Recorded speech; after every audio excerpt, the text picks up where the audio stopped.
Welcome back or welcome to America's Sports. It's time once again for us to get our crystal balls out and pick some games. As each week in the season progresses, more and more becomes on the line for each team. For some teams, it's getting that number one seed, and for some teams, it's getting the number one pick. And since so many of these games are so important for so many of these teams, we're going to predict and cover more games than we normally do. I'll just go a little bit faster than I normally do for each game. Heading into week 14, I am 49-24 straight up, 40-33 against the spread, and 44-29 against the over-under. Let's get into the games.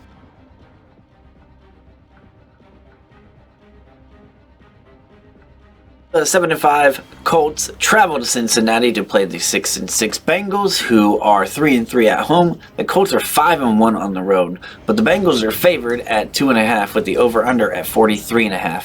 All of these games are just massive. If you're around 500, especially if you're in a good division like the AFC North, it feels like either you win or you don't make the playoffs type of situation. A lot of people have lost hope when Joe Burrow went down at quarterback here in Cincy. I can tell you firsthand. But Jake Browning ain't too bad, man. And if you're looking for a team to kind of keep the momentum going from last week's performance, I'd say the Colts is probably that team. Not saying the Colts are bad by any stretch. They've prevailed without their starting quarterback, but they've given up almost 300 total points on the year.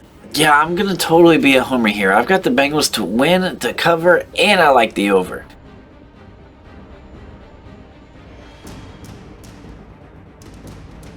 5-7 Tampa Bay Buccaneers are at the 6-6 Falcons. Falcons are 4-2 at home. Bucs are 2-4 on the road. The Falcons are favored by 2.5 with the over-under at 40.5. You want to talk about a big game? This could be for the division, and the division winner is likely the only team to make it to the playoffs in this division. Falcons did beat the Bucs the first time, and they are 3-0 in the division, so a win here for either of the teams is huge, as the Bucs are 2-1 in the division. Would put them at 3-1, and Atlanta would be 2 if the Bucs were to win. The Falcons have won their last 2 after making Ritter their starter, and when they played earlier, I went with Tampa Bay, and the Bucs did me wrong. Give me the Falcons to win and to cover because I think it will be by a field goal. The last time they played, the score was 16-13, and I think it'll be pretty close to that again. Maybe a little bit more, but I'm still going with the under. But Mr. Consistent, Mike Evans, will have a big day.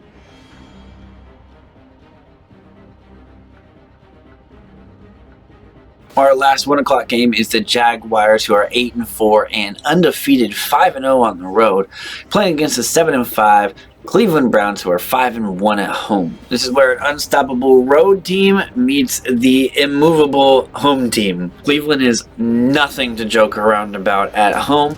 They have the cure against the quarterbacks at home. They don't travel very well, but man, I'm telling you, they're much different. They're holding teams to just over 10 points per game in Cleveland. But when Cleveland is on the road, teams are scoring about 31 points per game. But for me, it's as simple as it comes down to this. If Trevor Lawrence doesn't play, Cleveland wins and decisively. And I don't think he's going to play, so give me the Browns to win. And I'm going to go under. I think this is going to be a fugly game. I just got an update with Jacksonville that says that Coach Peterson thinks that Lawrence is hopeful to play. Oh, I hope they don't make a mistake here. But if he does play and he's fine enough, that makes for some interesting shit. But I officially go with Cleveland.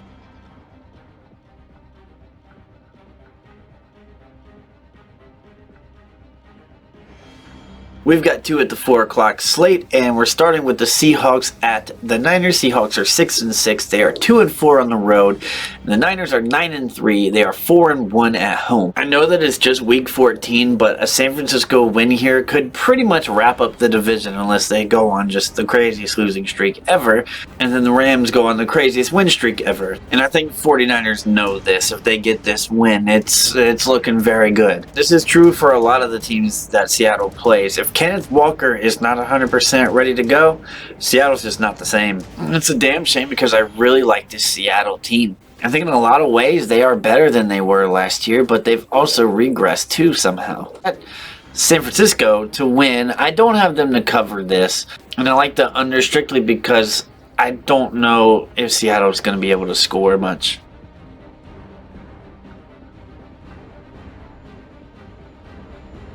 Alright, moving on to the Bills at the Chiefs. The Bills are 6-6, 1-4 on the road. The Chiefs are 8-4 and 4-2 at home. The Chiefs are giving out 1 with the over-under at 48.5. First thing right away, I like the under here. Everyone thinks about the shootout in the playoff game a couple years ago, and I think that's where we get tricked. Last year when these two teams played, it was 24-20. I realize that it's a new season, but the Chiefs' defense is even better this year.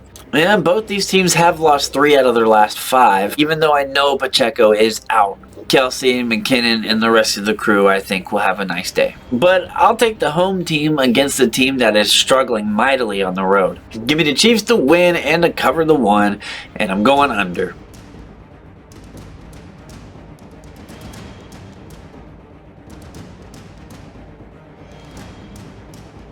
Moving on to Sunday Night Football, we've got the Eagles, who are 10-2 and 5-1 on the road, at the Cowboys, who are 9-3, a perfect 6-0 at home. There's a lot of important ones out here this week and a lot more moving forward, but this one has probably the most anticipation. Dallas is giving the Eagles 3.5 with the over-under sitting at 51.5. Wow. When we get into prime time and I see big numbers like this, I automatically just want to go under because that's what normally happens. But when it comes to when these two teams play each other, it's been over, I think, 4 of the last 5 times. I mean, check their scoring. It's been outrageous, especially when we consider that these two defenses are 2 of the premier defenses in the NFL. This was a close one in Philly. Philly won by 5 when they first played this year, and I think it'll be a close one again. I'm going to go with the Dallas Cowboys, who are favored. Many would see that as an upset. I do not. I see Dallas winning but not covering, and I'm going under here. Lately, the Eagles have taken a little bit to get going in the first half, and if that happens against Dallas, they're definitely going to lose.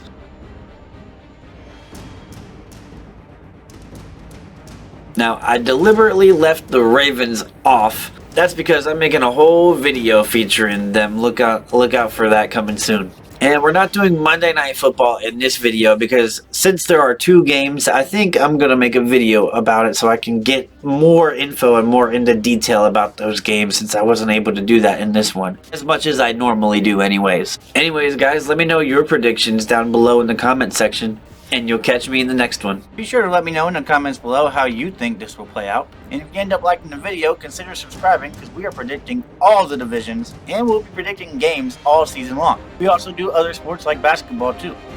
Go on ahead and subscribe. I know you wanna.